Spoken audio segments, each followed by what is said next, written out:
Bienvenidos nuevamente a este evento del capítulo América Latina de ASCOLA, la Academic Society for Competition Law.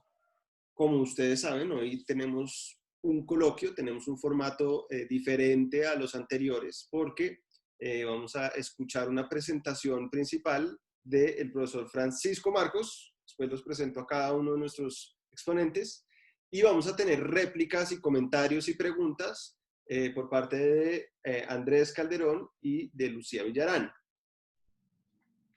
También va a ser un poco diferente este evento porque acordamos con todos los integrantes del panel que vamos a dividirlo en tres bloques de tiempo con tres temas diferenciados que luego el mismo Paco, voy a decirte Paco porque ya no te voy a decir profesor Marcos, ya rompí la formalidad, Paco nos va a explicar cuáles son los tres bloques propuestos para el tema y para que ustedes sepan, porque lo interesante precisamente de estos coloquios es que participen también quienes nos escuchan. Los tres bloques, entonces lo que significa es que Paco presenta 10 minutos, tenemos una reacción de 5 minutos tanto por Andrés como por Lucía, y luego abrimos un espacio de preguntas para que ustedes hagan preguntas y Paco responda, o si ustedes quieren hacerle preguntas a Andrés y a Lucía también está perfecto. Y luego arrancamos con un segundo bloque y así hasta terminar los tres bloques. Entonces, a diferencia de como ocurre normalmente, que solo abrimos un espacio de preguntas y respuestas, en esta ocasión vamos a tener tres espacios de preguntas y respuestas. Y aspiramos a que este evento dure no más de 1 hora y media. Entonces, somos ya casi 40 personas y antes entonces voy a dejar de presentar la pantalla un segundo para poder presentarles a quienes nos acompañan hoy. Tenemos en primer lugar al profesor Francisco Marcos de la Universidad IE, Instituto de Empresa de la Facultad de Derecho. Tenemos a Andrés Calderón, también profesor de la Universidad del Pacífico y consultor. Y por otra parte también tenemos a Lucía Villarán del despacho Bulat, Falla y Escurra, también los dos de Lima. Y también Lucía enseña como docente de cátedra en la Universidad del Pacífico. Entonces, ellos tres son los encargados el día de hoy de llevarnos en el coloquio sobre el debido proceso en los procesos de defensa de la competencia cuya naturaleza sea de derecho administrativo sancionador. Ustedes podían acceder previamente a un artículo que escribió Paco precisamente pensando en el caso peruano, pero la discusión de hoy, a pesar de que seguramente tocará muchísimo el sistema de competencia peruano, pues la idea es que hablemos de otras jurisdicciones y Paco, por supuesto, traerá a la mesa la Unión Europea y los demás también seguramente traerán otras jurisdicciones para pensar esto, digamos, no solo en términos de una o dos jurisdicciones, sino en las que podamos y nos parezcan pertinentes. Y bueno, aquí llegó la persona número 40, entonces dejémoslo entrar. No siendo más, Paco, voy a volverte, si estás de acuerdo, a mostrar la pantalla y más bien te doy la palabra para que sigas adelante. Bienvenido, Paco.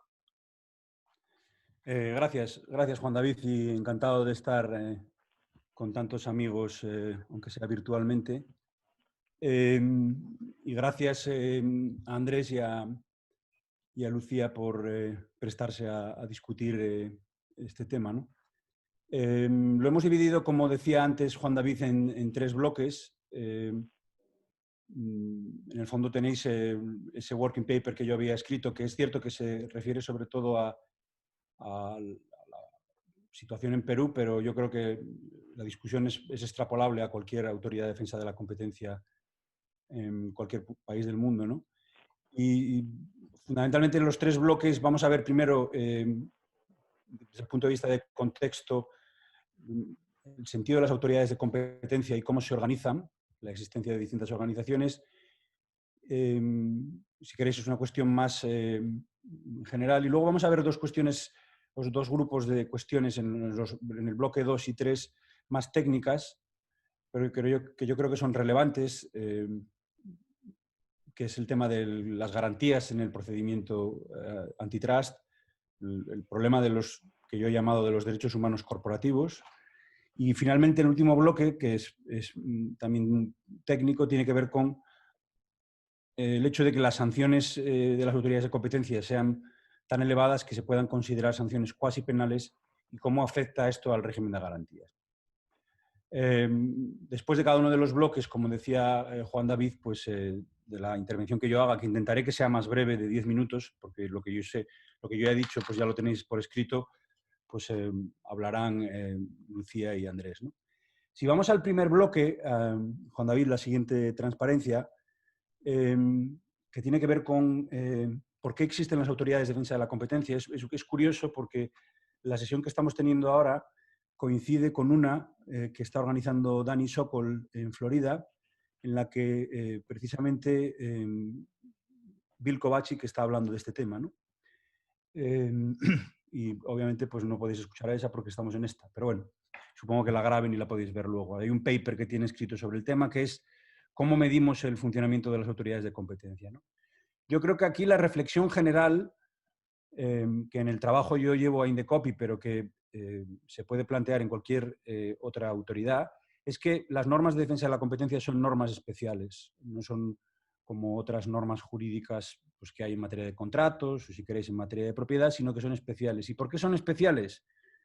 Pues yo creo que todos sabéis, y algunos, pues como Pablo Trevisan, no solo lo ha estudiado, sino que además lo ha practicado desde la Comisión Argentina de Competencia, pues el problema es que son estándares legales que yo creo que se pueden caracterizar por ser muy ambiguos, ¿no? Y la ambigüedad de los estándares legales de competencia plantea problemas para su aplicación. Fundamentalmente los problemas son de dos tipos. Uno de conseguir evidencia de que se ha producido una infracción de las prohibiciones, son normas que establecen prohibiciones, y el problema es cómo se entera el sistema jurídico de que ha habido una infracción. Y dos, el enjuiciar en qué medida la evidencia encontrada de la infracción pues encaja en el supuesto de la norma, ¿no? A diferencia de lo que ocurre en otras materias, pues aquí, en vez de confiarse a los jueces, pues principalmente se confía a las autoridades de competencia. Y esto fundamentalmente se hace por razones de que, en teoría, pues estén más especializadas, ¿no? Independientemente de cómo se organicen, ¿no? Y fundamentalmente por eso hay autoridades de defensa de la competencia en todo el mundo, ¿no? Yo creo que aquí hay un pequeño malentendido, y es que dicen, bueno, hay sistemas en los que no hay autoridades de defensa de la competencia, pues por ejemplo como en Estados Unidos, y es completamente falso. No solamente no hay, sino que hay más que en otros sitios, ¿no? Allí tienen dos a nivel federal y una por cada estado, ¿no?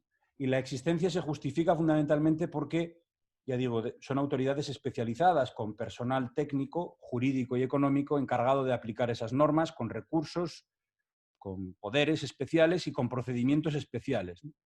Y una de las cosas que yo creo que es importante ver aquí es que, bueno, básicamente lo que las autoridades de defensa de la competencia, al margen de los objetivos que tengan de si es la eficiencia, si es el bienestar del consumidor o lo que sea, que eso puede variar en función de los distintos sistemas, básicamente lo que tienen que evitar es cometer errores. Y errores significa aplicar las normas a supuestos pues, que no son infracciones, o dejar de aplicar las normas a supuestos que eran infracciones, lo que se conoce desde el paper famoso de Easterbrook como errores tipo 1 y errores tipo 2, ¿no? La idea es que no cometan errores, que no apliquen mal las prohibiciones, ¿no?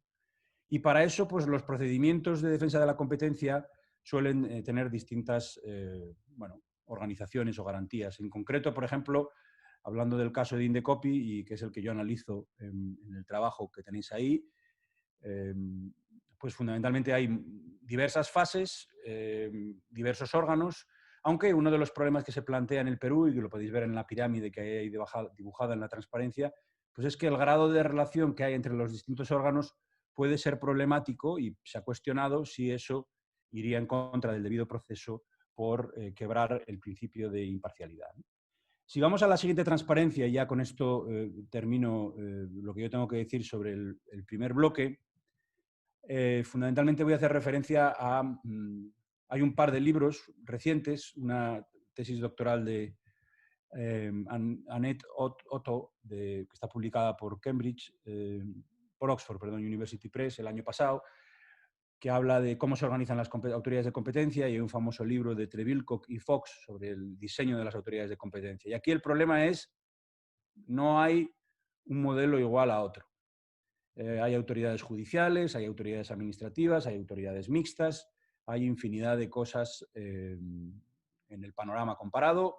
Es más, es muy difícil saber si un sistema es mejor que otro, porque, y eso es lo que está estudiando o lo que está contando Kovács hoy, pues, ¿qué se mide? ¿Por el número de casos o no? Y yo creo que su tesis suele ser que el número de casos es una mala medida, porque básicamente tener muchos casos no significa que la autoridad sea mejor. Sanciones muy elevadas no se saben.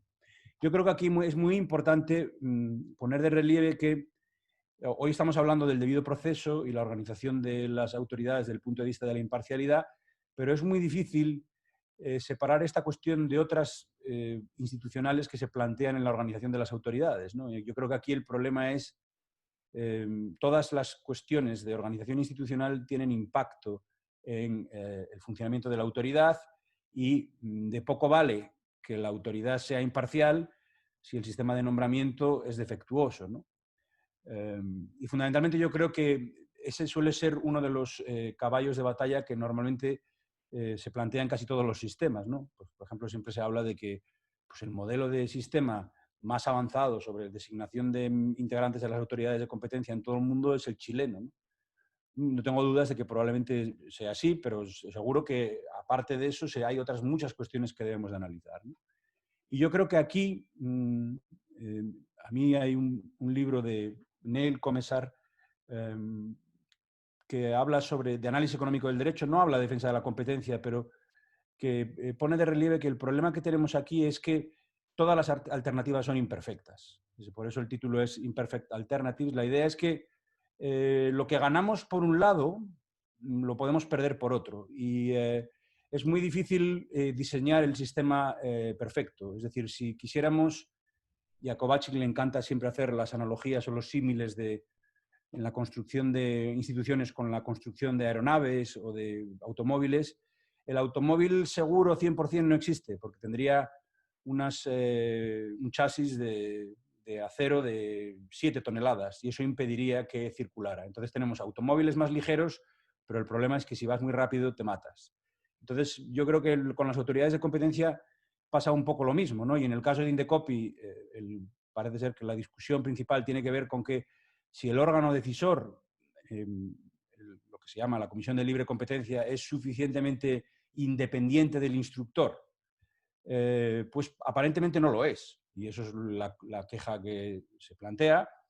Pero, como yo explico en el paper, y tiene que ver con alguna de las otras cuestiones que vamos a discutir a continuación, con esto ya termino el primer bloque, pues vale, no es perfecto, probablemente existe el riesgo y el peligro de que no sea suficientemente independiente, pero no pasa nada, ¿no? Y como yo explico en el paper, esa cuestión pues, se ha planteado en otros países, sin ir más lejos en Estados Unidos. Yo creo que la imparcialidad del órgano es importante, si se tiene mejor, pero la imparcialidad sola no conlleva nada. Y si tenemos un problema de parcialidad, lo que tenemos que hacer, en su caso, es poner parches para evitar que la parcialidad sea un problema. La parcialidad es un problema si lleva errores en la aplicación de las normas. Si no lleva errores, pues no plantearé ningún problema, ¿no? Gracias. Yo de momento lo voy a dejar aquí, si os parece. Muy bien, Paco. Voy a dejar de compartir tu presentación mientras presentan Andrés y Lucía. Entonces, Andrés, te invito a que primero seas tú quien reaccione a esta primera envión de Paco. Tienes que... Listo. Gracias, Juan David, y gracias a Lucía y sobre todo a Paco por darnos la oportunidad de comentar un paper que es muy bueno y para mí particularmente, que me he nutrido mucho de la investigación académica del profesor Marcos, me honra bastante poder hacer un comentario ahora a este texto. Yo, con relación a este primer bloque, tiendo a coincidir con lo que dice Paco, que es que la búsqueda de la imparcialidad es una de las variables que componen un buen diseño de una agencia de competencia, no es la única, y que quitarle, o que tal vez establecer algún tipo de salvaguarda adicional por el tema de imparcialidad pueda generar agujeros en otros aspectos, ¿no? Uno de ellos, que creo que está desarrollado en el mismo paper, tiene que ver con la flexibilidad y celeridad con la que seguramente se resuelvan los casos, ¿no? Que esto es algo problemático en la jurisdicción peruana y en muchas otras, ¿no? Y que lleva a que hoy en día incluso se esté revisitando la eficacia de las herramientas del derecho a la competencia para resolver problemas que en algunos mercados que quizás no tengan solución ya después de cuando llegue la intervención varios meses o años después de la autoridad de competencia. Sí tengo dos observaciones puntuales, tratando de conservarme dentro del tiempo que hay, porque hay muchas cosas que comentar del estudio, que por cierto es muy completo, el que hace el profesor Marcos con relación a otros modelos existentes. La primera, con relación a lo último que comentó Paco, que era que si la parcialidad existe, pero esto no lleva errores, no es problemático, ahí creo que esto hay que relativizarlo un poco, y de hecho lo encuentro en alguna de las referencias que hace Paco en su paper, porque no es solamente la parcialidad, ¿no? La imparcialidad lo que se busca, sino también la apariencia de imparcialidad, ¿no? Que esto es algo relevante, que seguramente lo conversaremos un poco cuando hablemos de la aplicación de los derechos humanos a los sistemas de competencia y específicamente a las sociedades mercantiles, pero la apariencia de la imparcialidad es un principio y una garantía del proceso, no solamente el serlo, ¿no? No solamente el ser imparcial, sino también parecerlo. Pero esto, que quizás es un poco más conceptual, lo dejo en un momento entre paréntesis y me enfoco a uno de los puntos principales que tiene que ver con si un sistema como el que tiene Indecopy, que está estructurado, y Paco presenta similitudes con la autoridad italiana y con la Comisión Europea, si es que esto es problemático en sí mismo, y vemos, y comenta Paco en el paper, que hay otros controles, otros parches que existen en el Indecopy peruano que hace que no sea tan problemático, ¿no? Y uno de ellos existe además una segunda instancia administrativa, existe estas personas, los comisionados, que si bien es cierto no están a tiempo completo, ponen en juego su reputación, en este caso cada vez que deciden coincidir o no, o apartarse de lo que les propone la Secretaría Técnica, que es el órgano de instructor. Y finalmente habla sobre la autonomía judicial. La posibilidad de, en un contencioso administrativo de plena jurisdicción, revisar lo que dice. Ok, estos mismos tres controles en teoría aplican para la otra autoridad menos recordada de competencia en el Perú, que es OCIPTEL, ¿no? Para específicamente el caso de las telecomunicaciones.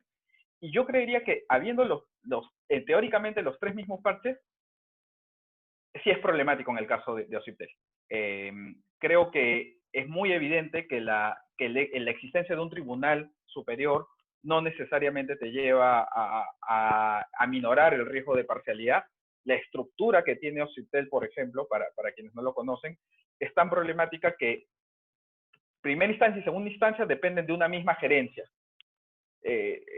Son subordinados de la misma persona. Y esto claramente no asegura ninguna imparcialidad. Y en el caso peruano, pero esto es algo muy aterrizado al caso peruano, puede ser problemático la falta de especialización por parte de los jueces en esta materia, lo que lleve a que en realidad esta revisión judicial de plena jurisdicción sea más utópica que realmente práctica. Bueno, y ahí me detengo como primeras reacciones. Excelente, Andrés. Ok, entonces creo que ya tienes abierto el micrófono, Lucía. Si quieres, entonces sigue adelante. Ahora sí, me escuchan. Muy Dale. buenas tardes con todos. Gracias, Juan David, por la invitación. Gracias por tus esfuerzos permanentes de promover la cultura de competencia en la región. Un saludo a Francisco Marcos y felicitaciones por su excelente documento, y también a Andrés, que me acompaña en el panel. Creo que los puntos, digamos, planteados por Francisco en el documento que estamos comentando, digamos, son claves en esta, digamos, trade-off que se plantea en el derecho de la competencia, ¿no? De un lado, la autoridad, digamos, la labor de la autoridad de competencia, especialmente en países en desarrollo, ha sido clave, digamos, para detectar prácticas sumamente graves, como pueden ser los carteles. En el caso del Perú y de otras autoridades de la región, las autoridades con mucho criterio se están enfocando en el análisis de este tipo de prácticas. Y, digamos, esta labor necesita, como lo señala también Francisco en su paper, de un conjunto, un set de instrumentos que son, digamos, bastante amplios para justamente poder llegar a la verdad material de los hechos. Nos encontramos en el otro lado del procedimiento sancionador con, digamos, la necesidad de garantizar los derechos de los administrados. Y este es un tema que probablemente vamos a discutir en las otras secciones.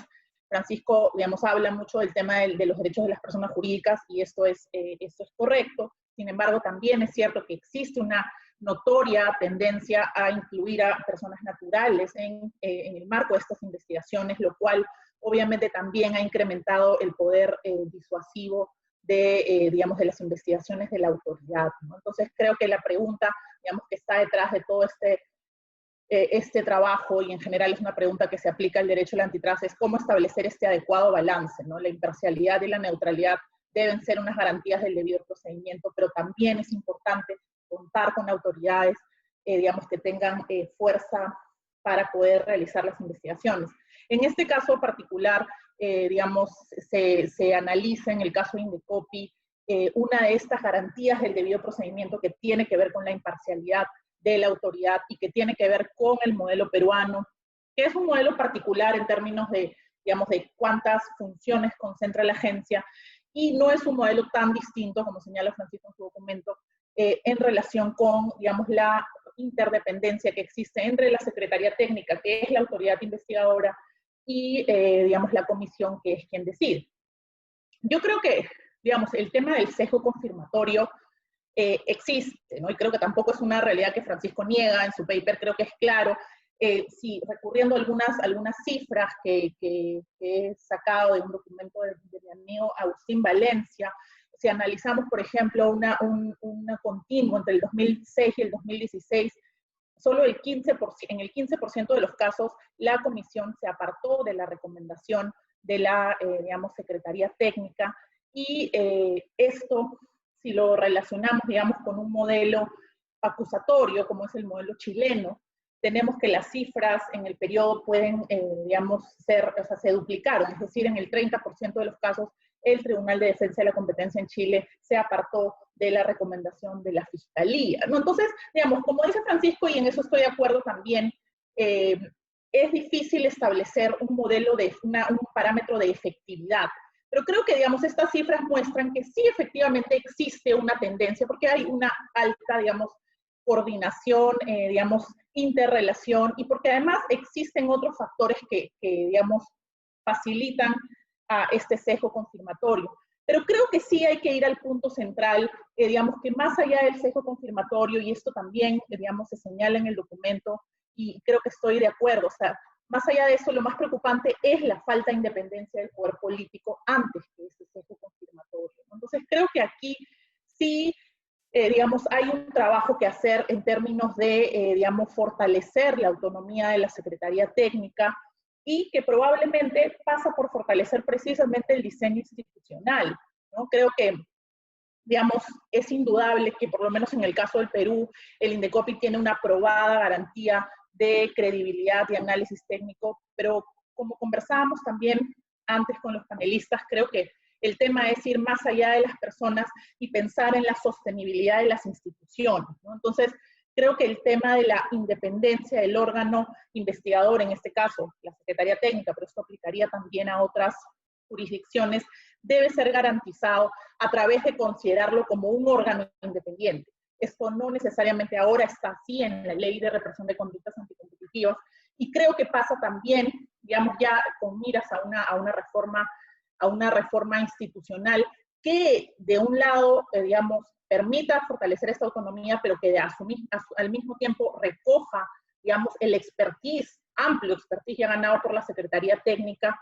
Creo que algunos de los temas que podrían mirarse son digamos, cómo los mecanismos de la designación de la Secretaría Técnica no dependan de la estructura funcional del INDECOPI, es decir, de la propia agencia, sino que sean terceros quienes puedan realizar esta designación, que pueda ser hecho a través de medios de concurso público, que hayan causales explícitas de remoción, una remuneración salarial competitiva, y esto podría también, digamos, llevar a, digamos, una forma de blindar también a la institución a través de hacer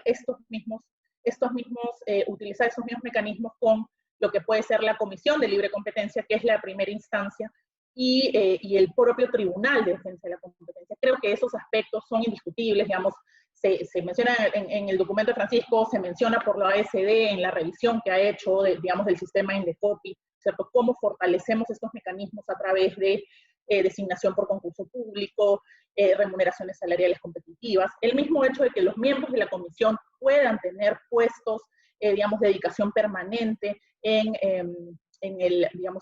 la labor de la comisión también facilitaría, digamos, algunos mecanismos mayores de independencia.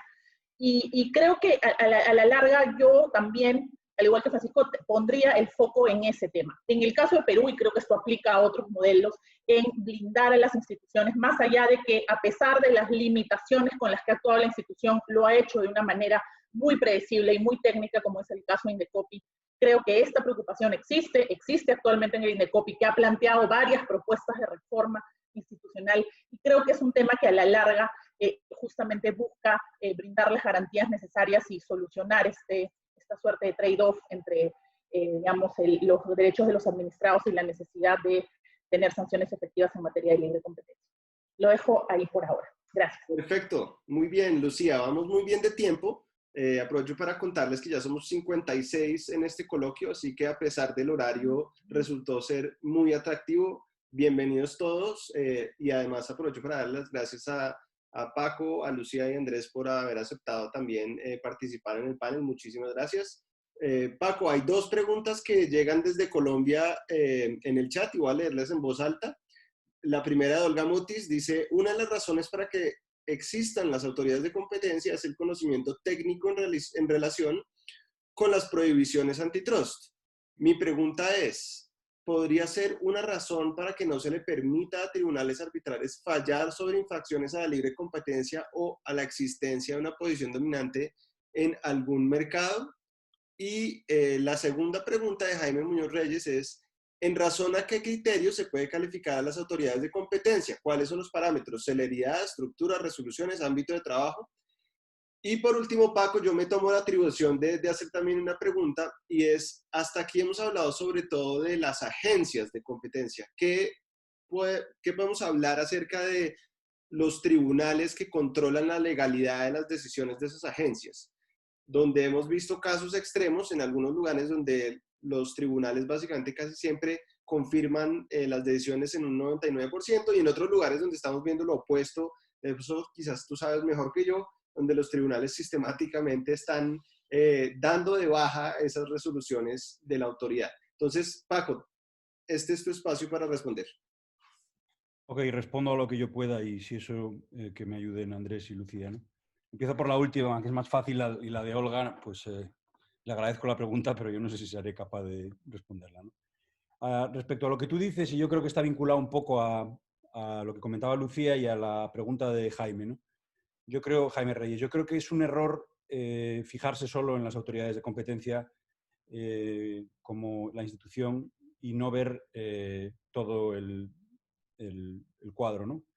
Y de hecho, por ejemplo, la Comisión Europea acaba de adoptar una directiva que la llaman ECN+, para fortalecer a las autoridades de defensa de la competencia, pero en la directiva no hay ninguna mención a qué pasa con la revisión judicial. Y yo creo que es un error, porque yo creo que, desde luego, no sirve de nada tener autoridades de competencia si sus decisiones son anuladas en los tribunales, ¿no? Y aquí en Europa pues hay, no sé, más de la mitad de los Estados miembros en la que el número de decisiones revisadas es significativo, ¿no? Yo es una de las áreas en la que pues, he trabajado y tengo cosas por ahí pendientes que me gustaría publicar, es decir, ¿cuántas multas ha pagado Telefónica por defensa de la competencia en España? Pues es sorprendente, porque ha pagado muy pocas. a pesar de que se la han puesto. Con lo que si la autoridad de competencia, en este caso la Comisión Nacional de la Competencia, le pone multas, pero luego los tribunales se las perdonan, pues eso probablemente es que hay algún problema en el sistema, ¿no? Con lo que yo creo que hay que hacer un análisis que comprenda también a los tribunales. Y, por ejemplo, mencionaba Lucía Chile. Pues sí, claro, está bien ver la Fiscalía y cómo decide el Tribunal de Libre Competencia, pero según tengo entendido, también en Chile las decisiones del Tribunal de Libre Competencia se pueden apelar en los tribunales, ¿no? Y vamos, yo tenía identificado algún caso en el que los tribunales no solo no seguían la decisión del tribunal, sino que seguían la decisión de uno de los votos particulares, ¿no? Con lo que yo creo que el problema aquí es muy difícil establecer atajos sobre cuál es la mejor organización. Y esto se vincula a la pregunta de Jaime, ¿no? Kovačić lo tiene estudiado en, pues no sé, igual en 10 papers. Número de casos, importe de las multas. Como decía antes, no sirve de nada si no nos fijamos en cuántos se sostienen después de haber pasado por los tribunales. Y luego se pagan, porque es que en España, por ejemplo, uno de los problemas que hemos tenido es que nadie se encargaba de cobrar las multas. Entonces, ¿de qué sirve que pongas una multa de 100 millones de euros si nadie va a pedírsela a las compañías después? Incluso estando confirmada por los tribunales, ¿no? Con lo que es un tema complicado, ¿no? Tiende a existir el engaño de pensar que puntuar el número de casos, es decir, el número de procedimientos incoados, demuestra que la autoridad es muy activa. Yo creo que es una falacia, porque básicamente, como Kovačić demuestra bien, es muy fácil incoar procedimientos de defensa de la competencia. Lo que queremos es que incoen los que verdaderamente afectan al interés público, y ahí es muy complicado. Es más, una de las cosas que él dice, que yo creo que hay que incorporar en el análisis, es que las autoridades de competencia, y Indecopi es probablemente uno de los mejores ejemplos en el mundo, no solamente están para sancionar, sino también para hacer advocacy o promoción de la competencia. La Comisión de Barreras Burocráticas del Perú, Indecopi, es probablemente un modelo para todo el mundo. Y si pudiéramos medir, que se ha intentado alguna vez en el Reino Unido, cuál es el impacto en el bienestar de los consumidores, probablemente el impacto es mayor el de una decisión de la Comisión de Barreras Burocráticas que el de una sanción para un cártel. Porque generalmente está comprobado que las decisiones de cártel, las sanciones de cárteles son absolutamente insuficientes y las compañías les compensa seguir infringiendo. Pero ya digo que estos problemas que estamos discutiendo se plantean a nivel de la Comisión Europea y en los países europeos. Y aquí el problema que tenemos es que, ya digo, nos fijamos en las autoridades de competencia, nos gastamos la plata en organizarlas, pero luego hay un juez que revisa sus decisiones en las que se han invertido millones de euros en 2 tardes. Eso no sirve de nada. Entonces ahí creo que tenemos un problema y la Comisión Europea no está mirando en eso, ¿no? Pero ya digo que es probablemente muy difícil dar una respuesta única. Creo que la respuesta tiene que ser evolutiva. Los sistemas pasan por fases y en muchos países todavía estamos en la primavera. Claro, me diréis los colombianos que la primavera en Colombia ya ha durado 40 años, ¿no? Pues probablemente es cierto que deberíais de haber llegado ya al verano, ¿no? Pero los italianos, que es lo que se inventaron esta cosa, decían que en la autoridad garante de la concurrencia en Italia habían pasado ya la primavera, el verano, el invierno y estaban otra vez en la primavera, ¿no? Con lo que esto de la defensa de la competencia ya digo que es muy evolutivo. Y respecto a lo que planteaba Olga, pues yo creo que en materia arbitral el tema fundamental por la que los árbitros no se meten en eso es porque probablemente se considera que son cuestiones de orden público que no son susceptibles de arbitrarse, ¿no? No están en la disposición de las partes. Y entonces ahí el problema que se puede plantear, y que yo creo que ya dependerá de cada país, y ahí ya me pierdo, es que un laudo puede ser anulado si tiene pronunciamientos en materia de defensa de la competencia. Pero no sé si Lucía o Andrés quieren decir algo de esto o pasamos al siguiente bloque. Lo que tú digas, Juan David. Bueno, no, en principio ya se acabaron los 40 minutos para el primer bloque y yo creo que hay más para decir, sin perjuicio de que luego si Andrés y Lucía quieren agregar algo, que lo hagan entonces en la respuesta. Entonces, más bien lo que va a hacer es compartir tu segunda diapositiva, o bueno, la tercera realmente, con el bloque 2. Bien, en este punto, la idea que voy a trasladar es muy simple y tiene que ver con algo que ha mencionado sobre todo Lucía antes, ¿no? Que es las garantías de los administrados, ¿no? Y es una cuestión... en lo anterior, lo que hemos visto antes, puede haber consideraciones políticas en la organización de las autoridades de competencia. Sin duda las hay, como veíamos a la hora de ver los sistemas que se utilizan para la designación de los integrantes. Hay decisiones de las autoridades de competencia que tienen marcado implicaciones políticas, ¿no? Pero yo creo que cuando hablamos de los procedimientos sancionadores, y esto ya es el núcleo de la discusión que hay en el paper, pues básicamente creo que uno de los equívocos que hay aquí, y la verdad que me congratula que el profesor Wish haya escrito sobre eso pues, hace un par de semanas, ¿no? Que es una de las mayores traiciones que el derecho de defensa de la competencia ha sufrido en los tiempos, en Europa sobre todo, en Estados Unidos también. Me temo que probablemente también en la mayor parte de las jurisdicciones latinoamericanas, y si no ha llegado ya llegará, es el tema de los derechos humanos corporativos, ¿no? En este paper que tenéis disponible de WIS, que tenéis disponible en la página web de Thibaut Schepel, se llama Journal of Antitrust Law Concurrentialist, creo que es.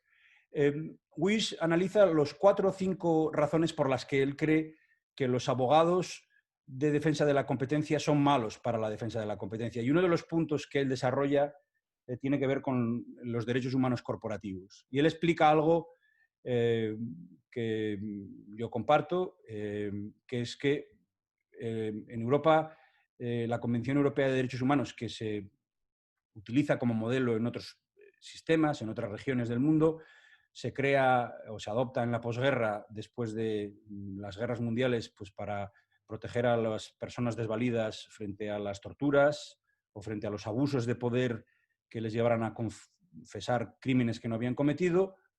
Pues ese instrumento se utiliza a día de hoy como una de las principales herramientas para la defensa de las compañías mercantiles en procedimientos de defensa de la competencia. Y en el párrafo que tenéis ahí cortado, pues habla de cómo el abogado general Ruiz Colomer dice pues, que esto pues, es un sinsentido, ¿no? Y yo lo suscribo. De hecho, tenéis ahí a la derecha, y si hay alguien que lo quiere que me lo pida por correo electrónico, yo lo mando, un paper que yo había escrito con Albert Sánchez Grael sobre en contra del reconocimiento de derechos humanos corporativos a las compañías mercantiles en los procedimientos de defensa de la competencia. Creo que es un error extender los derechos humanos a las sociedades mercantiles. Ojo, con esto no estoy diciendo que no tenga que haber garantías en el procedimiento para las sociedades mercantiles. Por supuesto que tiene que haberlas, pero creo que el equívoco al que conduce la extensión de la terminología de los derechos humanos es que básicamente corremos el riesgo de bueno, contaminar el análisis de defensa de la competencia y los procedimientos de defensa de la competencia con consideraciones pues, que son completamente absurdas, ¿no? Entonces, por ejemplo, si uno analiza a día de hoy en la Corte Europea de Derechos Humanos, uno de los temas que más se discute no es el problema de los derechos de los prisioneros, sino la defensa de la competencia. Eso es un contrasentido, no tiene... Es una locura, básicamente, y fundamentalmente la mayor parte de los casos que se discuten son de derechos de compañías mercantiles. Ya sé que, bueno, puede parecer una técnica de protección perfectamente extendible a las compañías mercantiles y que probablemente me podríais decir, bueno, no, lo que podemos hacer es extender solo algunos de los derechos humanos a las compañías mercantiles. No, yo creo que no hay que extender ninguno. Que las compañías mercantiles, cuando tienen, bueno, procedimientos de este tipo, pues hay unas garantías que las autoridades de competencia tienen que respetar. Por supuesto, una de ellas es el debido proceso, pero creo que es absurdo decir que las compañías mercantiles tienen un derecho a la intimidad o tienen derecho a no declarar contra sí mismas, porque básicamente el problema es extender a las personas jurídicas alguno de estos derechos es tremendamente complicado. Y yo creo que además creo que hay un punto simbólico por el que no debíamos de caminar, que es que si podemos utilizar una terminología distinta, si queréis la terminología de la buena administración, pues ¿por qué vamos a utilizar la terminología de derechos humanos? Quizás, y Lucía ha mencionado este tema, pues cuando en un procedimiento existen personas individuales y personas jurídicas, pues podríamos tener problemas, porque las personas individuales sí que tengan, obviamente, derechos humanos, ¿no? Y ahí pues tendríamos una asimetría, si queréis, ¿no? Pero, hombre, generalmente son pocos los casos en los que las compañías, los infractores son personas individuales y generalmente, pues, por ejemplo, muchos de los casos que yo he visto en Indecopy, pues la sanción a los directivos es una sanción accesoria, por muy importante que sea, sin duda, a la que se pone a las compañías, ¿no? Y yo creo que aquí, insisto, generalmente este punto se toma mal porque se supone que yo estoy argumentando que no deben de tener garantías. Los procedimientos sí las tienen que tener, pero creo que es un error extender la garantía de los derechos humanos. Llamémoslo de otra manera, porque el problema es, claro, esta reflexión, si queréis, está muy tomada de la situación que vivimos en Europa, y es que el problema de que extendamos los derechos humanos es que toda la jurisprudencia, por ejemplo, en materia de debido proceso y de deber de imparcialidad de los jueces penales, pues se extiende sin más a, o con matizaciones si queréis, a un caso de cártel. Y creo que por muchos ajustes que se hagan, y me digáis, bueno, se matiza, no sería preferible denominarlo de otra manera, porque es que es otra cosa, ¿no? Y este es un tema, además, hay un magnífico libro publicado el año pasado, y creo que le han dado algún premio, por un profesor americano que se llama We the Corporations, y que habla también de cómo en Estados Unidos la extensión de los derechos humanos a las compañías mercantiles parte de un engaño al Tribunal Supremo, porque es que es alucinante. Estas cosas, cuando uno las escucha, las compañías mercantiles en Estados Unidos tuvieron derechos humanos, o civil rights, como los llaman allí, antes que las personas de raza negra. Da que pensar, ¿eh? Pero bueno, si queréis lo dejo aquí, porque es un tema polémico y seguro que Lucía y Andrés tienen algo que decir, ¿no? O el resto del público. Bueno, está realmente muy interesante el punto, este es uno de los puntos más provocativos. Andrés ya espiché un mute, ¿listo? Entonces, les recuerdo a quienes hacen parte del evento, por el chat pueden hacer sus preguntas. Después de la reacción de Andrés y de Lucía, leo las preguntas que hayan hecho. Listo, Andrés. Gracias.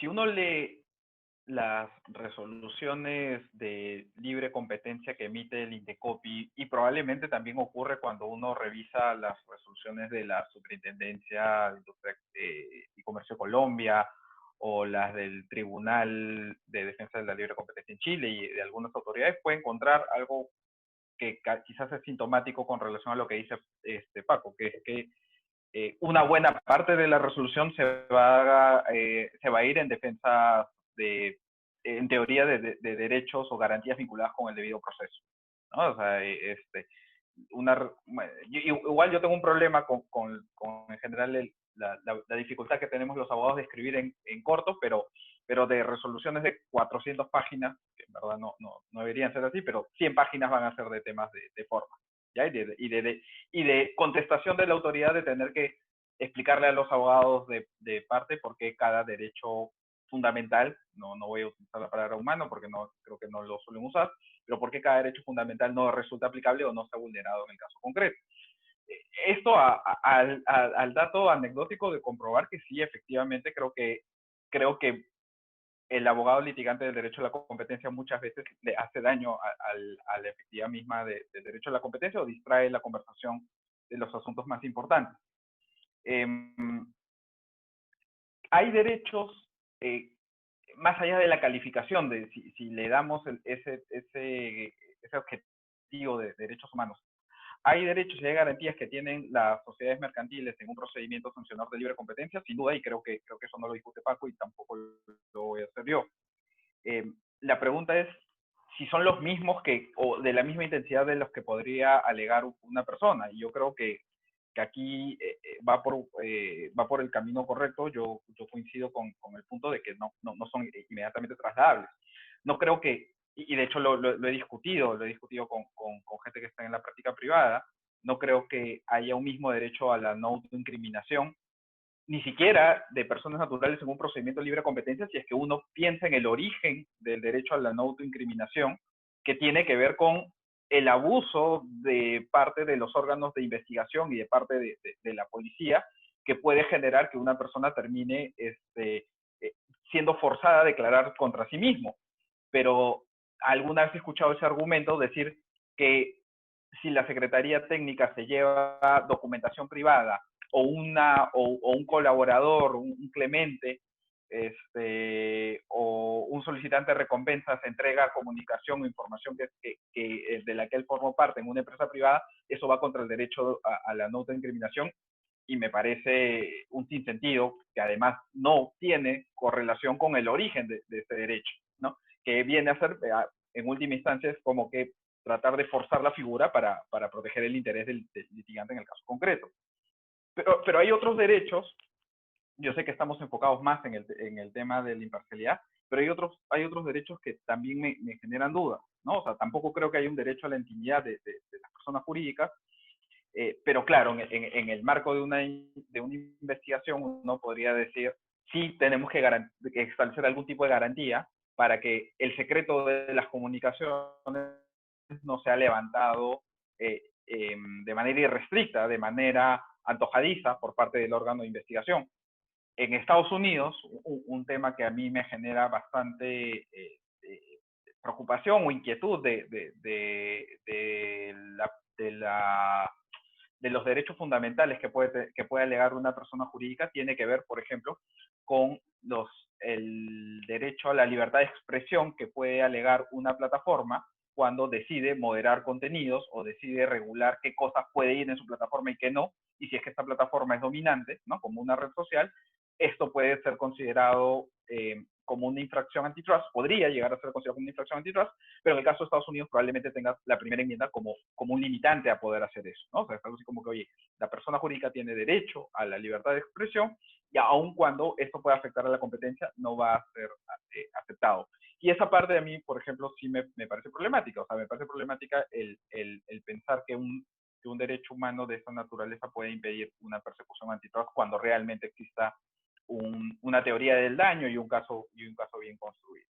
Y nada más para cerrar, en el caso de la imparcialidad, esto a lo que me lleva a pensar es que sí es una garantía del proceso, no es exactamente replicable a lo mismo que uno podría decir en el ámbito, por ejemplo, penal, cuando una persona está siendo investigada, lo cual, ¿no?, nos hace pensar que el traslado de la categoría de derecho humano a personas jurídicas en el marco de un procedimiento de libre competencia no puede ser idéntico y no en la dimensión en la que se suele argumentar en estos procesos. Muy bien, Andrés. Voy a abrirle el micrófono a Lucía. Lucía. Gracias. Efectivamente, digamos, creo que el tema que plantea Francisco respecto, digamos, a la aplicabilidad de este tipo de derechos humanos en el marco del procedimiento de libre competencia, digamos, no es una materia que ha sido todavía plenamente explorada en nuestras, bueno, por lo menos en esta jurisdicción. O sea, coincido con Andrés digamos, en justamente el hecho de que muchos del esfuerzo de la autoridad en los procedimientos de libre competencia se centra justamente en evaluar cuáles pueden ser los cuestionamientos al debido procedimiento. O sea, creo que, digamos, los principios, y eso también lo ha señalado el Tribunal Constitucional, que aplican para las personas jurídicas en el marco de los procedimientos administrativos, sin llamarlos claramente derechos humanos, tienen que ver con estas garantías del procedimiento.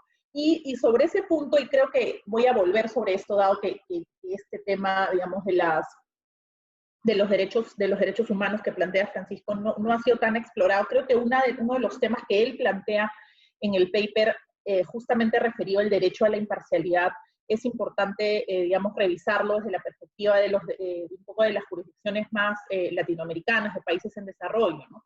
Un poco lo que plantea Francisco es, desde el punto de vista de la jurisprudencia del Tribunal Europeo de Derechos Humanos, en términos de la imparcialidad, la revisión judicial funcionaría como una garantía para subsanar posibles errores y estos sesgos confirmatorios de los que estamos hablando, ¿no? Entonces, creo que, digamos, este tema es fundamental analizarlo un poco a la luz de las jurisdicciones de nuestros países, porque efectivamente es un reto pendiente en nuestra agenda, ¿no?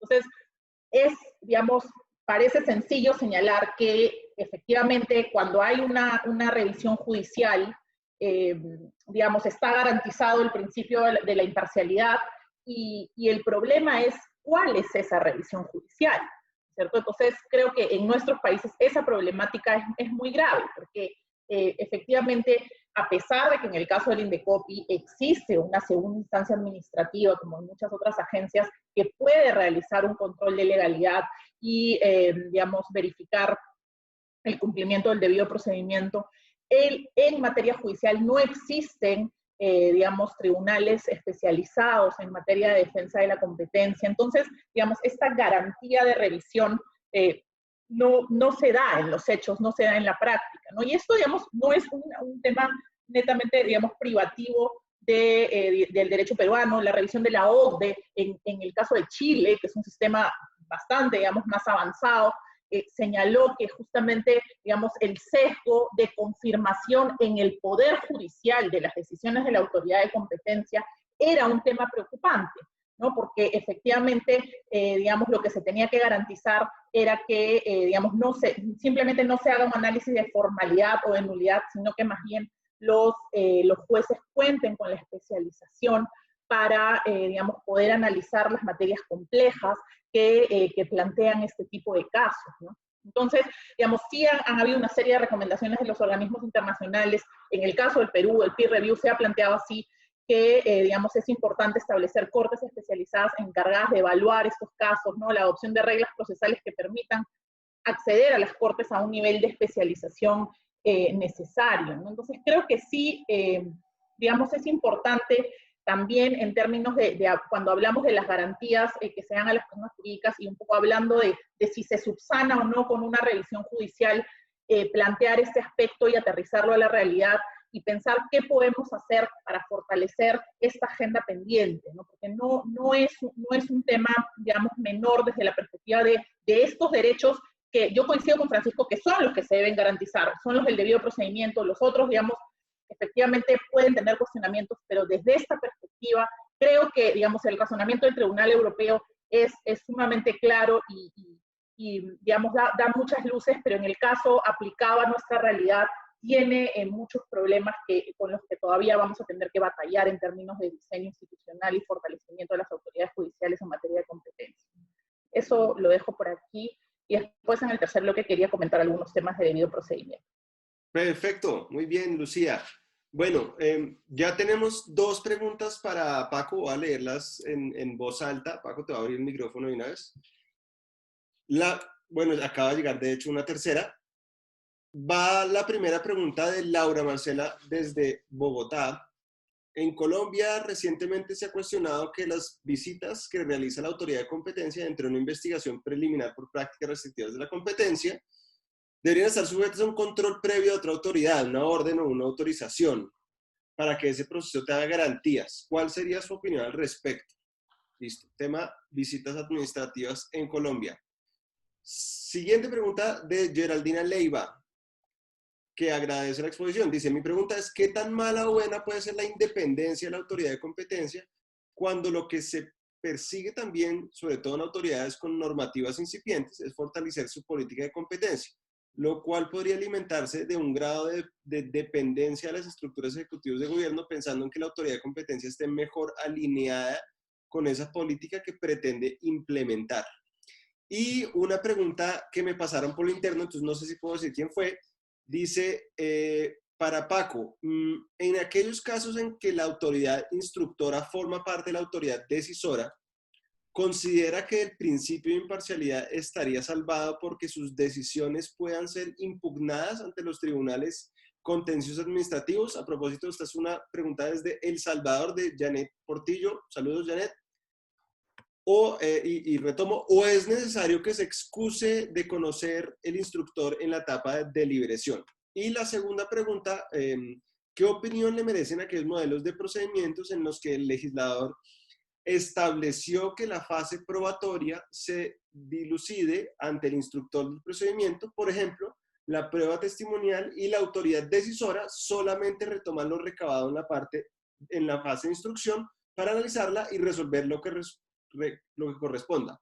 De hecho, esa descripción que acaba de hacer Janet es cómo funciona la Superintendencia de Industria y Comercio internamente.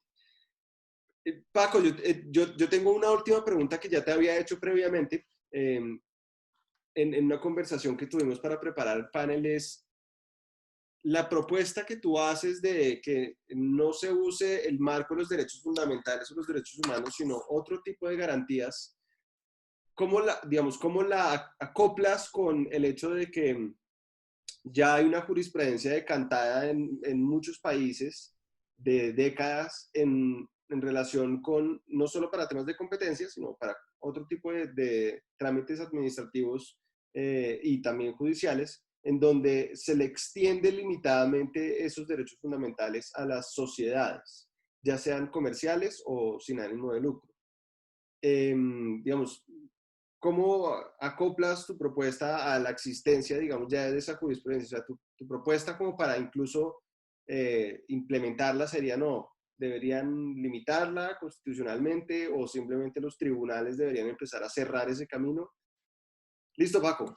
Es que yo creo que el problema que tenemos aquí incide con alguna de las cuestiones que se han mencionado en las preguntas anteriores.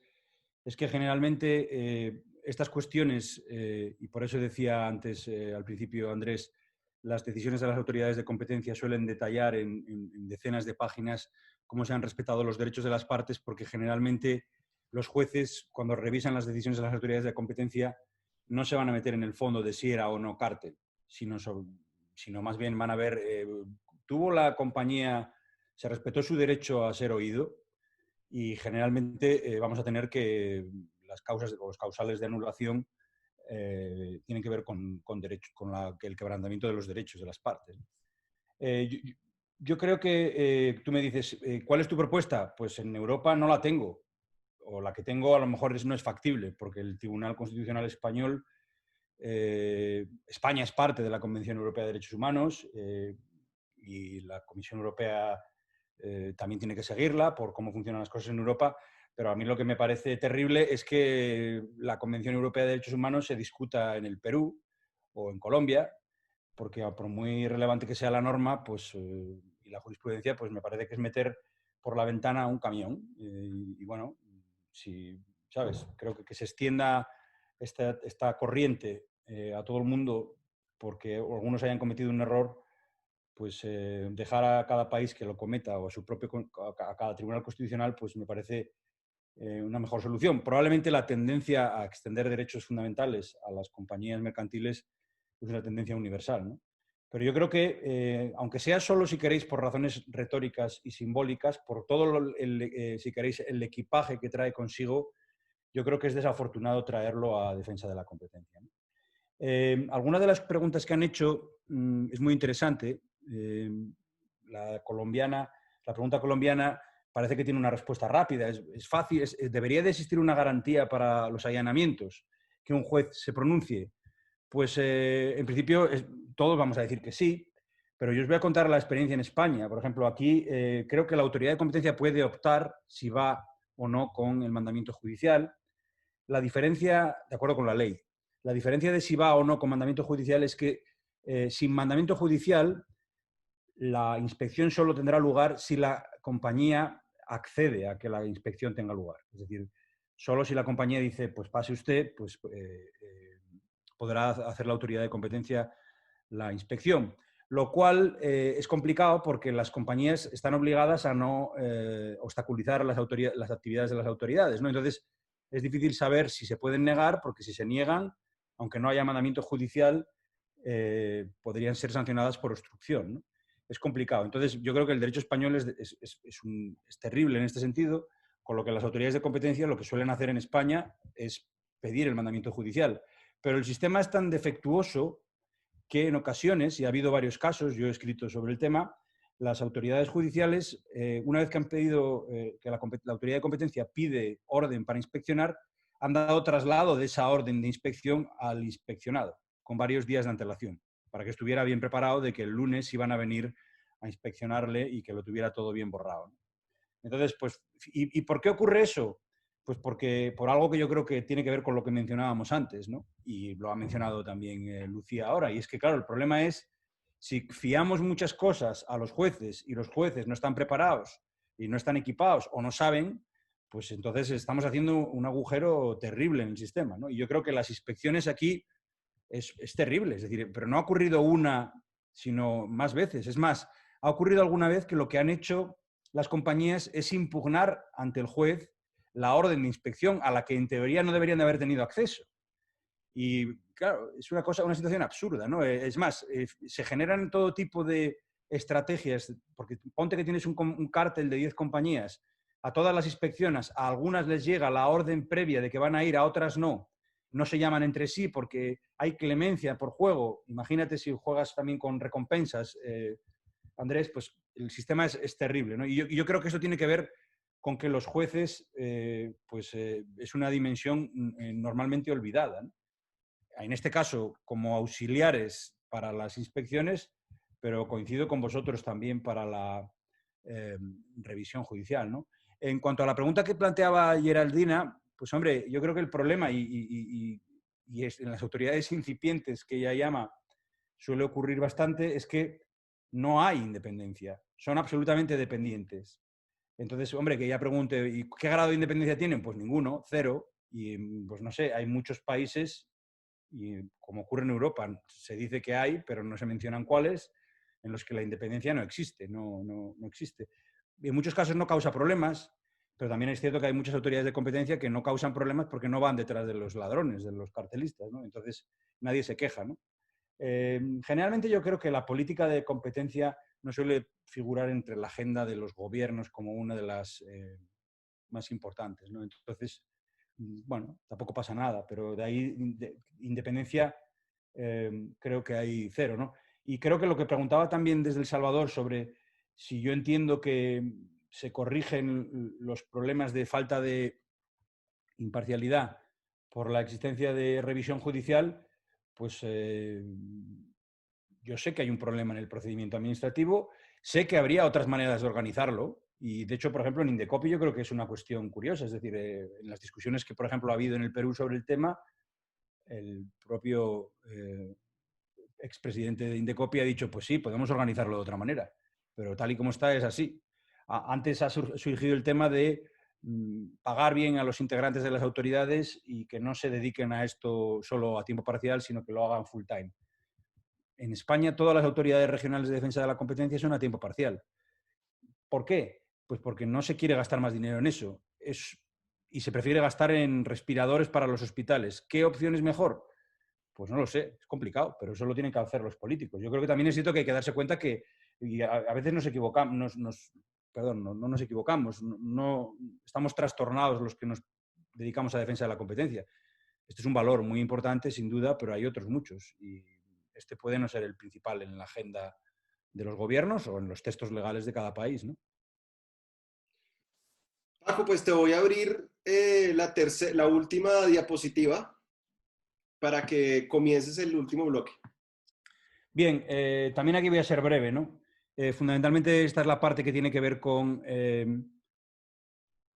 si es aconsejable o no. Bueno, yo creo que en primer lugar hay una cuestión, ¿es aconsejable o no trasladar lo que diga la Corte Europea de Derechos Humanos a otros sitios, ¿no? Y hay un bonito libro de Jeremy Waldron, que es profesor en Yale y que habla sobre derechos que son parcialmente comunes a toda la humanidad, ¿no? Él explica, yo creo que partiendo de las instituciones de Gallo ahí en el derecho romano, como hay pues determinadas normas, principios que son comunes en todo el mundo. Y aquí eso es lo que ocurre con algunas de las garantías en los procedimientos judiciales, ¿no?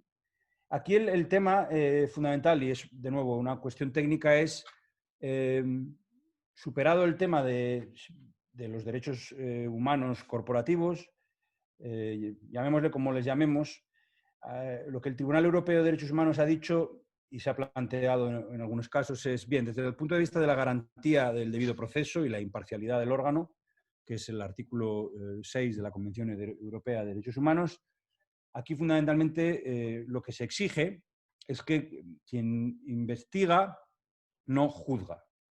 Es el principio del el nemo iudex, ¿no?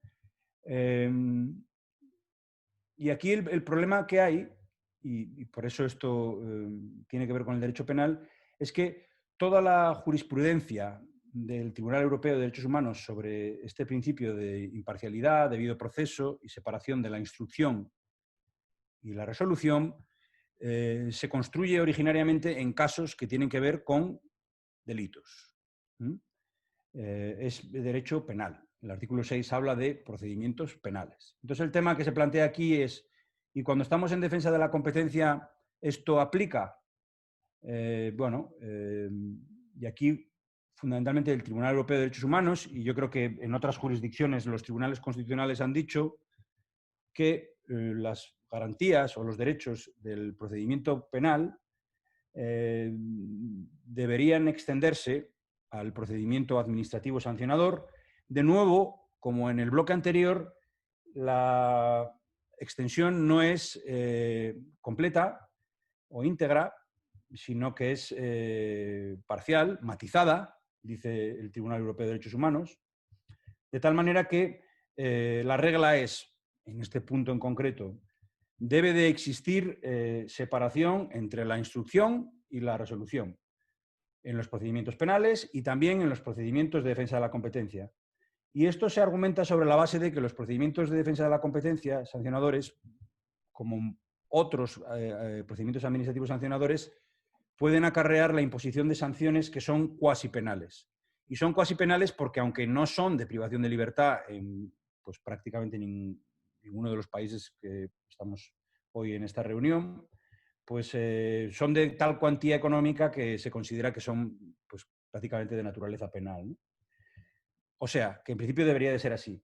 Pero en varios casos, pues desde el año 2011, el famoso caso Menarini, que es un caso de una multa de la Autoridad de Defensa de la Competencia italiana, que como antes mencionábamos, pues tiene una organización en la que no hay separación entre la instrucción y la resolución. No es equivalente a Indecopy, tiene diferencias, pero básicamente no están separados. Hay conexiones constantes entre el órgano instructor y el órgano resolutor. Entonces no hay garantía de independencia. El Tribunal Europeo de Derechos Humanos, en una decisión polémica, es decir, estamos hablando de cuestiones polémicas porque la decisión tiene, yo creo, si no recuerdo mal, 2 votos particulares, ¿no?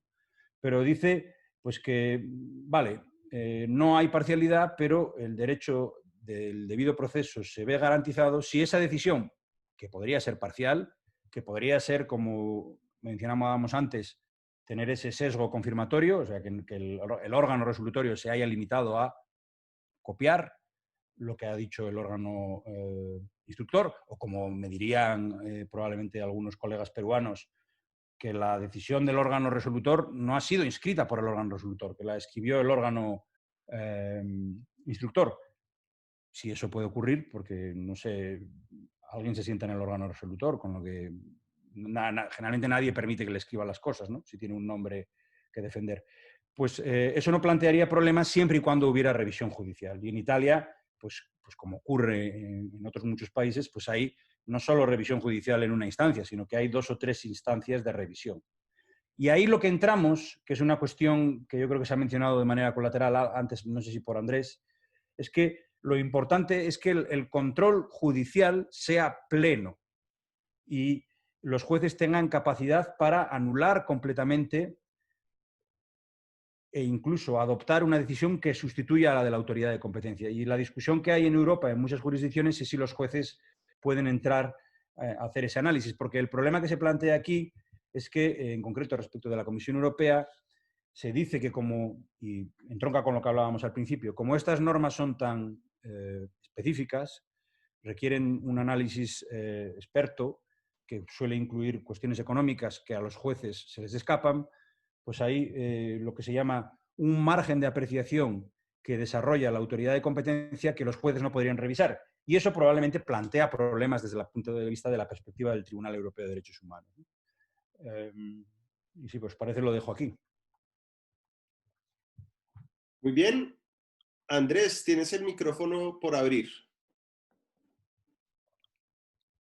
Ya. Acá voy a hacer un comentario un poco más específico con relación a, no en general de cuándo en todos los casos nos aseguramos de que la imparcialidad de la autoridad de la competencia, a pesar de que no haya una separación entre instructor y órgano resolutivo, está asegurada. En cualquier caso, ¿no? Con todos los parches o salvaguardas que se puedan implementar, sino específicamente analizar un poco más el caso peruano que también analiza Paco y llega a la conclusión, entiendo, de que en realidad no hay, no se cumple este presupuesto o esta crítica de que acá no hay imparcialidad porque no existe esa separación.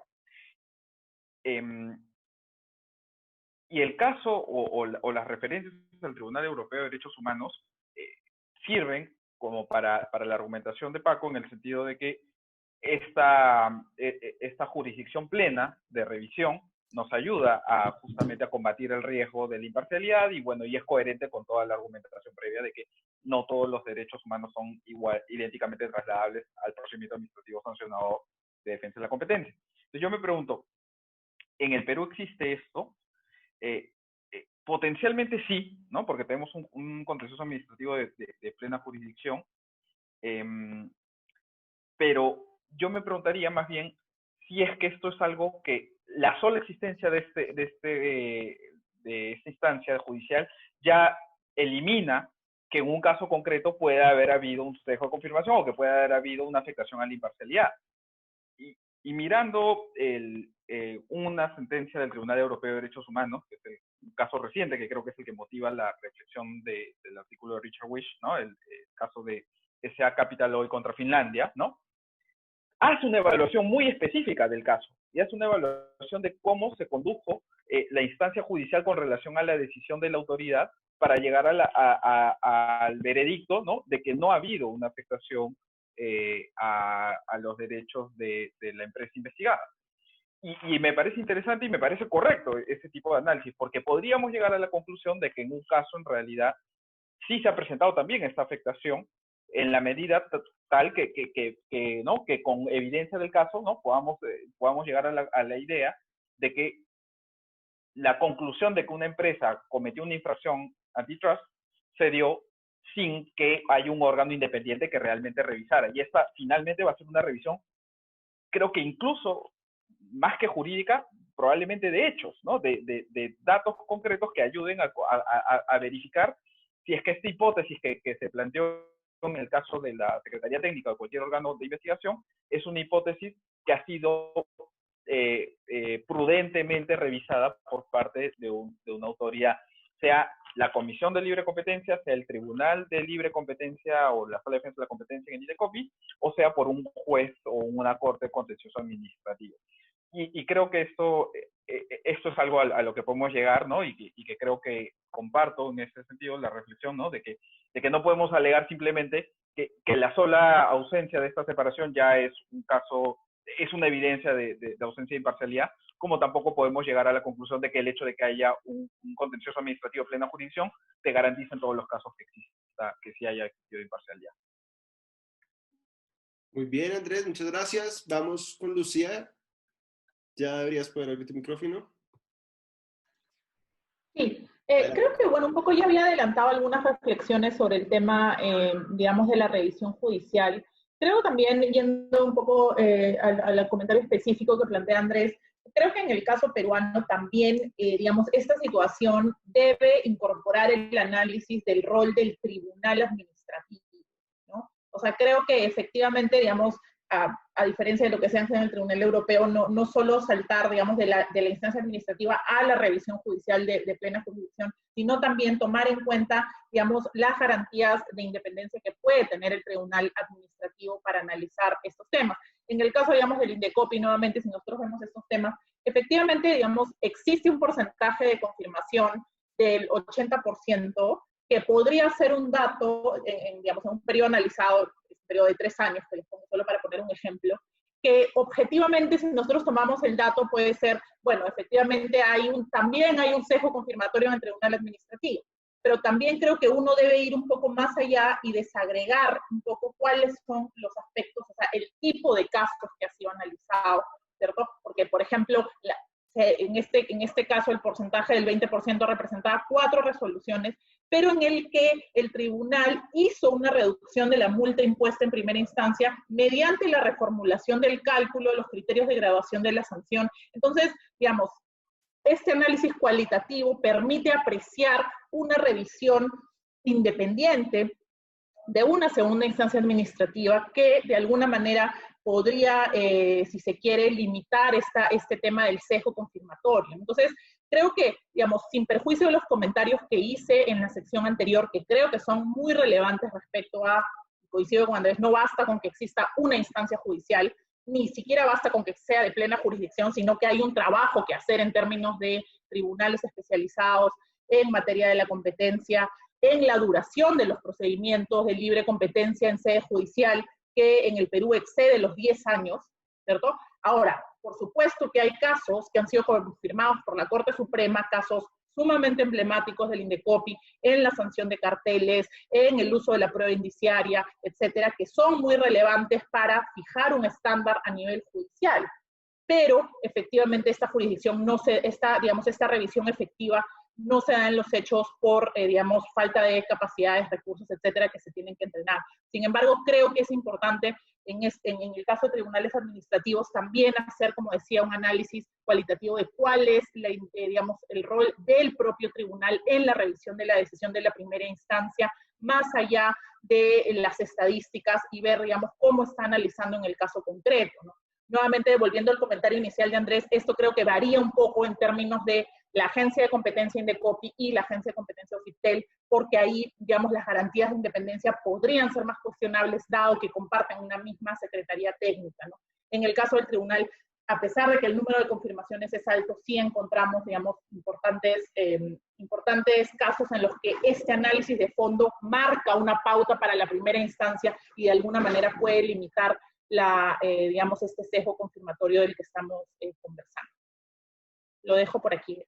Perfecto, Lucía, muy bien. Entonces, les cuento que tenemos más preguntas. Voy a leerlas, Paco. Arranca Daniel Antero. ¿Qué tan estricto debe ser el estándar de prueba en el derecho a la competencia? ¿Tan alto como el penal? Pregunta desde México. ¿Los jueces deben de entrar al fondo de los asuntos de competencia en cuanto a la tecnicidad de la materia o se deben limitar a respetar las decisiones técnicas de la autoridad? Pregunta Carlos Raúl Veraún. ¿Puede seguir sosteniéndose que hay debido proceso pese a que la decisión administrativa es ejecutable, de paréntesis pago de la multa y aplicación de medidas correctivas? Se me ocurre, por ejemplo, la implementación de un programa de compliance como medida correctiva. Si un juez anula la decisión de la autoridad, ¿cómo revertir un programa implementado? Y por acá tenemos un comentario desde Argentina sobre el anterior bloque, pero que vale la pena leer. Dice, me lo enviaron por privado, entonces no estoy seguro si puedo decir el nombre, pero dice, personalmente coincido en que los derechos humanos no son replicables exactamente por las personas jurídicas, pero no encuentro fundamentos válidos para que el artículo 14 del Pacto de Derechos Civiles y Políticos no se aplique integralmente en materia de competencia. También considero que los derechos del artículo 8 del Pacto de San José de Costa Rica es coherente con la naturaleza jurídica de las corporaciones. Las garantías son las herramientas para hacer efectivos los derechos. Y aquí viene la pregunta. ¿Cuál sería, en su entender, la razón de no respetar al menos una de las garantías judiciales? Hasta aquí entonces las preguntas, Paco, adelante. Sí. Bueno, de hecho aquí entonces ya es público, es Teresa Mariño Busquet desde Buenos Aires.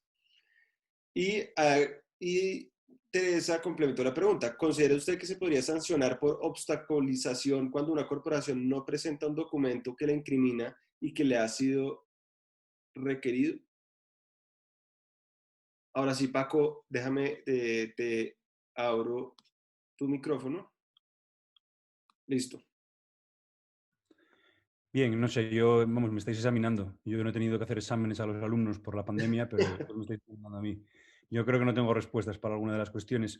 Todas ellas inciden en algo que yo creo que Wish menciona en ese artículo. Algunos de vosotros sois abogados y una de las cosas que aunque ahora colaboro con un estudio legal, pues no soy abogado. Entonces hay cosas que no entiendo. Creo que al menos en España y en algunos otros países de Europa ocurre también, no sé si ocurre en todos vuestros países, uno de los problemas que se plantea y que Wish critica en ese artículo es que se recurre todo lo que hace la autoridad de competencia, hasta lo que no es recurrible. Y yo, mi argumento ahí es que creo que hay determinadas cosas que deberían de estar fuera de discusión. Es decir, si tú has participado en un cártel y te han cazado, lo siento, paga la multa y no marees. Es más, no, es que... Y aquí, por ejemplo, lo estamos sufriendo con los bancos. Hicieron cosas mal en los contratos bancarios y lo recurren en los tribunales y inundan y paralizan el sistema judicial sobre la base de que les compensa porque es mucho más rentable para ellos tener el dinero en su bolsillo que pagárselo y esperar, pues como decía antes Lucía, porque los plazos de los tribunales en todo el mundo son un escándalo, lo que tardan en decidirse las cuestiones, ¿no? Y yo ahí creo que en algunos casos, no en todos, evidentemente los abogados tienen que ganarse la vida y lo que queráis, pero yo creo que hay cuestiones que la deontología profesional debería de impedir que se recurrieran. Es decir, si uno ha hecho una solicitud de clemencia, aquí hemos tenido caso de que el solicitante de clemencia recurre parte de la decisión. Chico, yo no lo entiendo. Es decir, si has confesado que lo has hecho, pues no puedes recurrir, ¿no? No, pues los abogados que tienen un interés y tal. Y aquí es que el grado de contestación de las decisiones de las autoridades de competencia es elevadísimo. Es elevadísimo. Prácticamente yo no conozco caso en el que te pongan una multa de 10.000 euros porque participaste en un cártel y lo pagues, ¿no? Sí. Siempre se recurre. ¿Y por qué? Porque curiosamente, a diferencia de lo que estáis contando, que ocurre en vuestros países, aquí la idea es yo voy al juez, recurro y siempre rasco algo. Siempre me van a quitar un par de 2 o 3.000 euros porque básicamente en relación con alguna de las garantías que mencionábamos antes, pues, el principio de proporcionalidad, si queréis, pues los jueces dicen, no, es que 30.000 euros es mucho, pongamos 15.000. Pero es que los jueces ahí se olvidan de que si tú reduces el importe de la sanción por debajo del beneficio ilícito obtenido, pues no sirve de nada tener un sistema sancionador en el que infringir las prohibiciones sale a cuenta. Es un beneficio. ¿Dónde hay que apuntarse? Entonces, curiosamente, parece que las reglas que sí aplican en otras áreas de derecho, en derecho fiscal, por ejemplo, donde en casi todo el mundo, si te cogen haciendo algo malo, te cae una sanción que no lo vas a volver a hacer en tu vida, porque el importe de la sanción es muy elevado, es muy superior al beneficio que obtuviste.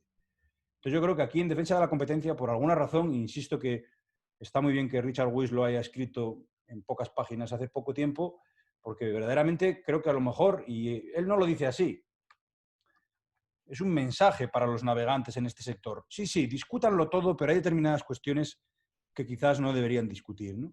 Y respecto a las preguntas que plantean, ¿cuál es el estándar de prueba? Pues yo creo que esto varía en los distintos países y creo que la idea es que nunca debería de ser tan elevado como el del derecho penal, teniendo en cuenta que las sanciones no son penales, no son privación de libertad, ¿no?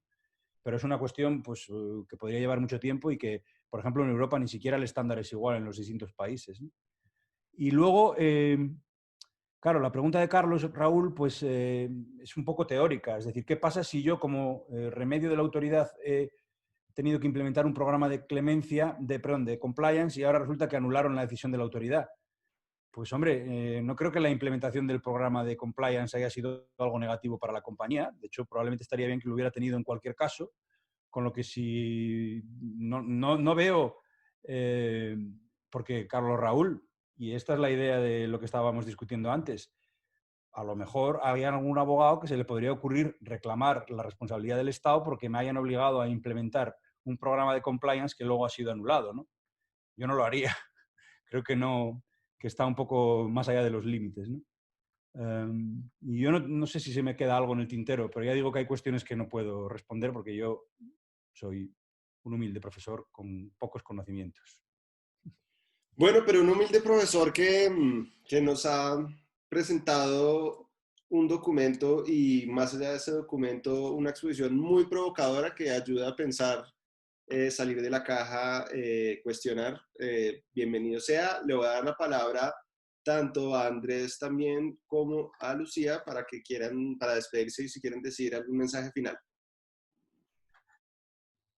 No, por mi lado solamente despedirme. Muchas gracias, Juan David, nuevamente por este trabajo tan interesante que haces de organizar los coloquios y seminarios de Escola, a Lucía y sobre todo a Francisco nuevamente por el paper tan interesante y a darnos un poco de almuerzo de competencia por este lado del océano. Lucía. Sí, no, muchas gracias. No sé si me escuchan bien, Francisco, sí. Andrés, Juan David, por este diálogo. Creo que han quedado muchos puntos aún por conversar. Creo que el tema de la aplicación del debido procedimiento en materia de procedimientos de libre competencia abre una serie de debates que sería bueno tener una versión 2 de este evento. Creo que hay muchos temas que se han quedado, ¿no? El tema de las Fishing Expedition, Dawn Rates y todos los derechos que pueden, digamos, salir y cómo se pueden cuestionar en ese ámbito, que creo que son aprendizajes que la autoridad de competencia está teniendo, digamos, en la práctica y creo que es un debate, digamos, muy enriquecedor y gracias, Francisco, por, digamos, los aportes que has hecho también para el tema del análisis del diseño institucional en Perú. Muchas gracias a todos por escucharnos. Bueno, antes de darle la palabra a Francisco para que también se despida, aprovecho para contarles que bienvenidas a estos tipos de ideas de qué más seminarios o qué más coloquios hay. El que haya escrito un paper, solo escríbame un correo y organizamos el coloquio. O si tienen ideas para los seminarios, también bienvenidas. Por ejemplo, un seminario sobre visitas administrativas suena muy bien. Indecopy además va a lanzar en estos días una guía sobre la materia que ha estado consultando desde el año pasado, así que sería también una magnífica oportunidad. De hecho, Indecopy va a organizar un evento sobre el tema, creo que el próximo mes.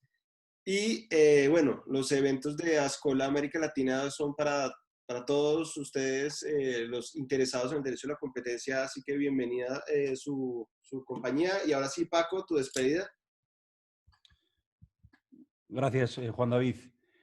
Sí, yo creo que tenemos que agradecerte todos esta labor de proselitismo que haces en la defensa de la competencia y que Ascola está en deuda contigo. Es la verdad, está muy bien esto que hacéis. Es una lástima que la dichosa pandemia nos tenga a todos recluidos y yo la verdad que espero que pronto poder visitaros a todos. Sé que estáis en lugares muy distintos. Incluso a Pablo Trevisan, a ver si le visito alguna vez. Fijaros que yo el único sitio que no conozco es Buenos Aires. Pero a ver si superamos, espero pronto todos y bien la dichosa pandemia y podemos reunirnos ya no tan virtualmente. Pero mientras tanto, por favor, Juan David, sigue con esta magnífica iniciativa. Gracias a todos y que tengáis buen día. Y que almuercen muy bien, porque de este lado del continente estamos con hambre. Chao a todos, que estén muy bien. Muchas gracias por asistir.